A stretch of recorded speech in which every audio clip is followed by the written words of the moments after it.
तो बच्चे लोग जब बाइक के बगल से गुजर रहे थे तो उन लोगों को ये काफ़ी ज़्यादा एक्साइट कर रही थी मोटरसाइकिल। तो पुराने बैरियर्स को हम अपना एक बेस बना लेते हैं और उसी को मानकर हम आगे नई न्यू चीज़ अपने लाइफ में ऐड करने ही नहीं देते हैं। जैसे अरे मैंने तो कोशिश किया, मैं कहाँ ले पाया, तो अब देखने ही से क्या फ़ायदा।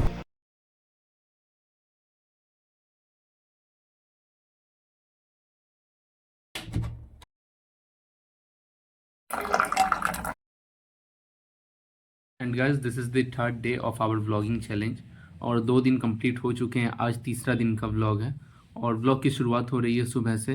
सो welcome back guys in our moto vlogging setup. So intro तो शूट नहीं किया था मैंने, तो इंट्रो भी बोल नहीं देता हूँ। So hi guys, I am Nikhil Chaudhary and once again welcome back in our YouTube channel. So आज है हमारे व्लॉग का तीसरा दिन। 30 डेज़ चैलेंज में हम लोगों ने 2 दिन कंप्लीट सक्सेसफुली कर लिए हैं और आज है तीसरा दिन राइड का। व्लॉग आधा जो था, आज पूरे दिन मैंने भाई बहुत सारे काम किए हैं तो उसका मैंने व्लॉग ही नहीं बनाया। सबसे पहले मैं गया था बियर्ड ट्रिम कराने क्योंकि बियर्ड बहुत ज़्यादा बढ़ गई थी और फिर नहीं टाइम निकाल कर अगर आप एक बार कराओगे तो फिर वो चीज़ होती नहीं है। तो सबसे पहला काम मैंने वो किया। फिर गया मैं घर के लिए फ्रूट्स वगैरह लिए, तो इन सारी कामों में ही आज पूरा दिन निकल गया। तो ये सारा काम हुआ। फिर अभी हम निकले हैं वापस से अपनी राइड को कंप्लीट करने के लिए, एंजॉय करने के लिए, और आज बाकी चीज़ें आपके साथ शेयर करेंगे। हम वेट करेंगे यहाँ थोड़ी देर क्योंकि अगर हम आएँ और ट्रैफिक ना हो तो ऐसा हो नहीं सकता है। तो थोड़ी देर वेट करते हैं, उसके बाद उधर निकलेंगे क्योंकि जब तक ये ट्रेन क्रॉस नहीं करेगी ये पूरा ट्रैफिक खाली होगा नहीं। तो थोड़ी देर वेट करना ही बेटर रहेगा। एक चीज़ मैंने नोटिस करी, जब मैं बियर ट्रिम करा रहा था तब मैंने अपनी बाइक बाहर पार्क कर रखी थी और वो बाइक नज़र आ रही थी मेरी। तो मैंने देखा ना कि सभी, मैं ऑब्ज़र्व कर रहा था उस टाइम पे ये कि नई वाली RS और इसमें क्या क्या चेंजेस है। ऑन रोड अभी तक मुझे एक भी देखने को नहीं मिली है यहाँ अपने सिटी में। तो अगर वो चलेगी तो कैसा प्रेजेंस आएगा रोड का। फ्रंट से तो सेम ही है, ग्राफिक्स भी वाइट वाले के ऑप्शन के सेम है, बट टेल लाइट जो है वो उसमें काफ़ी ज़्यादा चेंजेस है। तो वो एक चीज़ मैटर करती है। तो वही मैं माइंड में ये बिठा रहा था अपना आइडिया कि कैसा लगता है वो। लेकिन मैं देख रहा था कि जैसे एक बच्चों लोगों की स्कूल की छुट्टी हुई तो बच्चे लोग जब बाइक के बगल से गुजर रहे थे तो बहुत छोटे बच्चे, 8 साल 7 साल 6 साल और इवन उससे भी छोटे कुछ, तो उन लोगों को ये काफ़ी ज़्यादा एक्साइट कर रही थी मोटरसाइकिल। जबकि देखो वो अभी चला भी नहीं सकते, वो समझ भी नहीं सकते। और एग्जैक्टली महंगी बाइक्स, कार्स या फिर आपके लाइफ में फ़न के बाद वो क्या रोल प्ले करती है। इनफैक्ट हम लोग सभी लोग सबसे पहले इसीलिए परचेस करते हैं महंगी गाड़ियों को। तो वो चीज़ें अभी तक उनके माइंड में सोसाइटी ने बिठाई भी नहीं है। अभी ख़रीदना है उन्हें कि उन्हें वो चीज़ पता चले, तो अभी उनके अंदर वो चीज़ है भी नहीं। बट देखो उनको कितना ज़्यादा ये एक्साइट करता है नया चीज़। ऐसा इसलिए होता है ना, हमेशा मैं देखता हूँ कि हम लोग भी अपने जैसे जैसे रोज़ के रोज़ ये चीज़ अपने अंदर से ख़त्म कर देते हैं। तो ये चीज़ हम लोगों के अंदर से होती है। बट बच्चे लोगों का क्या है कि वो उनके अंदर से वो चीज़ ख़त्म ही नहीं होती एक्साइटमेंट, क्योंकि वो पुराने बैरियर्स अभी तक उतने सेट नहीं हुए कि उसके बेस पे वो आगे जज करें। तो पुराने बैरियर्स को हम अपना एक बेस बना लेते हैं और उसी को मानकर हम आगे नई न्यू चीज़ अपने लाइफ में ऐड करने ही नहीं देते हैं। जैसे अरे मैंने तो कोशिश किया, मैं कहाँ ले पाया, तो अब देखने ही से क्या फ़ायदा। बट कहीं ना कहीं अगर आप हर चीज़ को कोशिश करते रहो तो वो चीज़ जब सक्सेसफुल हो ही जाती है। भले ही अभी से वो बच्चे लग जाए। जैसे मैं भी जब छोटा था, जब मेरी पैर नहीं पहुंचती थी बाइक पे, तब से मैं बाइक्स वगैरह देखता था, ठीक है। तो वहाँ से मैंने देखना शुरू किया। जैसा कि अभी मैंने RS ले लिया और फिर बाकी लोग हैं तो वो उन लोग अभी लेंगे। तो अगर वो लोग पहले ही ये मेंटल मॉडल बना ले अभी से कि नहीं कुछ और ट्राई किया था, हुआ नहीं, होना ना होना अलग चीज़ है, लेकिन जब आप अपना 100% देते हो एफर्ट तो वो चीज़ फिर आप फेल नहीं होते हो वहाँ पे। तो ये चीज़ें मैंने बहुत ही ज़्यादा देखी है बच्चे लोगों में, तो मैंने अचानक से रियलाइज़ किया और आप लोगों को भी ये चीज़ बताई कि अगर आप लोग के पास कोई भी चीज़ नहीं है, देखो एक चीज़ से होना हैप्पीनेस को डिनोट नहीं करता, लेकिन उसका होना आपके लाइफ में बहुत ज़रूरी है। एक ऐसी चीज़ सिर्फ खुशी नहीं देती है, लेकिन वो होना बहुत ज़्यादा ज़रूरी है आपके लाइफ में। पुराने मेंटल मॉडल्स के बेसिस पे न्यू चीज़ें मत जज करो कि पहले भी किया तो कहाँ कुछ हुआ, तो इसे मैं छोड़ देता हूँ, क्या फ़ायदा देखने से। और वही चीज़ मैंने नोटिस की, जब बड़े लोग देख रहे थे तो वो सीधा गुजर जा रहे थे, जबकि पसंद उन्हें भी है। और एक बारी RS की आवाज़ सुन लो आप।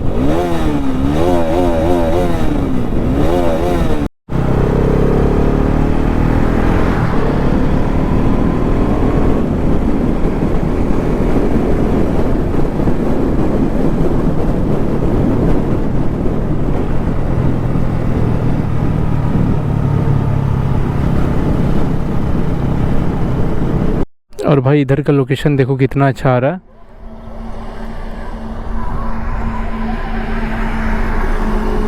और यहाँ से हम फ़ोटो क्लिक करवाएंगे। ये वाली बैकग्राउंड मुझे चाहिए अपने फ़ोटो में। अभी कितनी ज़्यादा शांति है यहाँ पे, आप इसको महसूस करो और इस लोकेशन को। उसके बाद मैं आगे राइड कंटिन्यू करूँगा। थोड़ी देर मैं पहले यहाँ रुक जाता हूँ। ये पार्ट्स मैं व्लॉग में कट कर देता हूँ, बट अभी दिखा रहा हूँ आप लोगों को। बाकी कल का व्लॉग जो आप लोगों ने देखा, उस वीडियोस में जो पार्ट्स थे, मैंने वो कभी सोचा नहीं था कि अभी अपलोड करूँगा मैं, क्योंकि कम्प्लीटली मैंने अपना क्वाड्रेंट बदल लिया था चैनल का। मैं सीधा फिटनेस से अपना मोटो व्लॉगिंग पे आ गया था, और फिर उसके बाद अब डायरेक्टली ये वीडियोस कभी तो सोच भी नहीं सकता था मैं पोस्ट करने का, क्योंकि मैंने सोचा चलो एक पार्ट है मेरा भी जो मेरे तक था। बाकी आप लोग के साथ ये चीज़ें शेयर की मैंने। बाकी जो न्यू वाली RS आई है, मेरे ओपिनियन में एज आ RS ओनर बताऊँ तो कुछ चीज़ें तो ऑब्वियसली काम की है जिसको आप नेगलेक्ट नहीं कर सकते हो। जैसे कि फ्रंट के जो LED प्रोजेक्टर हेडलैम्प्स दिए गए हैं हैलोजन हटाकर, तो वो चीज़ मुझे अच्छी लगी है। और एक चीज़ तो अच्छी लगी है, आप देख सकते हो स्विच असेंबली के साथ आप लोग को इतने सारे फीचर्स मिले हैं उसमें। जैसे कि आप लोग को तो सबसे पहले देखा ही होगा आप लोगों ने कितने अच्छे से आप लोग को उसमें मोड्स वगैरह दिए गए हैं। तो एक चीज़ ये अच्छी लगी है कि RS अपडेटेड लगी है, ऐसा नहीं कोई पिछड़े ज़माने की मशीन लगेगी अब आज के डेट में। तो वो चीज़ अच्छी लगी है। और उसके बाद जो अच्छी लगी है मुझे एक चीज़, वो ये थी कि अब जब आप देखोगे वहाँ पे तो ग्राफिक्स बिल्कुल सिंपल नहीं है। जो वाइट वाली स्पेशली कलर है तो उसके ग्राफिक्स भी बहुत अच्छे लगे। जैसे ग्राफिक्स पर अगर काम किए जाएँ RS में, तो वो आप देख सकते हो उसमें जिन लोगों को ग्राफिक्स वाले लुक पसंद है तो उनके लिए ये चीज़ मुझे भी अच्छी लगी है। बट एक चीज़ जो बहुत ही ज़्यादा ऑब्वियसली सबको लगी है वियर्ड, मुझे भी लगी है, वो है उसकी टेल लैम्प जो इंटीग्रेटेड की गई है। उसमें थोड़ा और शेप्स बेटर हो सकता था। देखो स्पोर्टीनेस उससे काफ़ी अच्छा बढ़ा है, क्योंकि टेल टाइडी आप देखोगे RS में लगाने के लिए बहुत झमेला है उसका। आप टेल टाइडी डायरेक्टली नहीं लगा सकते RS में, उसके लिए आपको पूरा बैकलाइट हटाना पड़ता है, तब जाके वो शार्प लुक आप अचीव करते हो RS में। और एक चीज़ RS के साथ ये भी है कि ये स्पोर्ट्स टूर कैटेगरी की मशीन है। एरोडाइनेमिक्स शार्पनेस उतनी ज़्यादा V3 RC RR की तरह है नहीं इसमें, तो वो करनी पड़ती थी इसमें। बट अब इंटीग्रेटेड टेल लैम्प है तो उसमें आप लोग को बैकलाइट हटाने की ज़रूरत नहीं है। जो लोग चाहते नहीं थे कि मैं स्टॉक रखूं तो उनके लिए वो चीज़ सही है, बट उसकी लुक उतनी बेटर नहीं है। और बाकी ऑन रोड मैंने सच में नहीं देखी है वो चीज़, तो ऑन रोड क्या पता आए तो सच में और ज़्यादा मुझे भी सही लगी और आप लोगों को भी। और मेरा तो ऐसा कोई अपडेट उस पर न्यू RS पे स्विच करने का प्लान ऐसा है नहीं, क्योंकि ये वाली RS बहुत ही ज़्यादा अच्छी है। और एक चीज़ सबसे ढंग की यही लगी है मुझे कि इसमें साउंड उसकी बेकार नहीं है RS में। मतलब जैसा कि RC न्यू जनरेशन्स में साउंड बिल्कुल ख़त्म कर दिए गए हैं, बट इसमें वो साउंड काफ़ी अच्छी थी, तो ये चीज़ मुझे पसंद आई है। तो न्यू वाली RS के साथ ये सारी चीज़ें मुझे देखने में जो लगी है।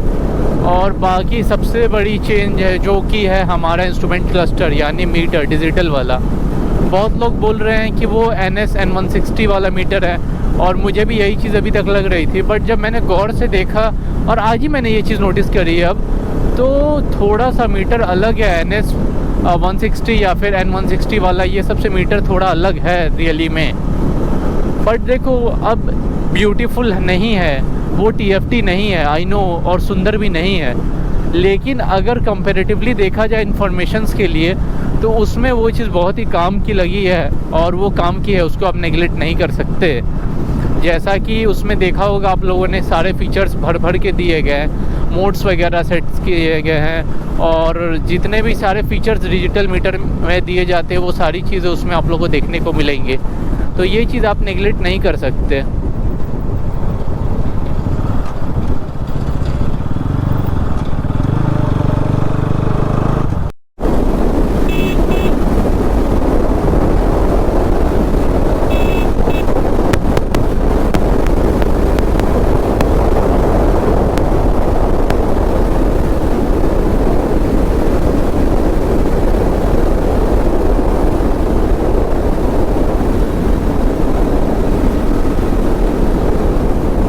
तो मीटर में जो बेनिफिट आप लोगों को मिलेगा वो आप नेगलेक्ट नहीं कर सकते हो, बट सुंदर नहीं है, ये चीज़ मैं भी एक्सेप्ट करता हूँ। क्योंकि जितना खूबसूरत ये एनालॉग और डिजिटल का कॉम्बो लगता है वो उतना सुंदर नहीं है।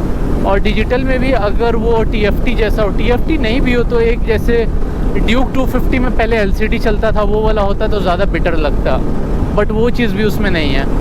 बट एक चीज़ है कि अपडेटेड तो हुई है। एंड आज के वीडियो को गाइस करते हैं यहीं पे एंड। वीडियो अच्छी लगी होगी तो लाइक करना, सब्सक्राइब करना, और 30 डेज़ जर्नी का पार्ट बनने के लिए बहुत बहुत शुक्रिया आप लोगों का। और आज हमारा तीसरा दिन था आज की वीडियो में, 2 दिन तो बीत गया और आज तीसरा दिन है, वो भी बीत गया अच्छे से। बाकी के 27 डेज़ भी बीत जाएंगे अच्छे से और उसके व्लॉग्स भी आप लोगों को देखने को मिलेंगे। तो चैनल को सब्सक्राइब कर लेना। मिलते हैं नेक्स्ट वीडियो में। Bye, take care and ride safe.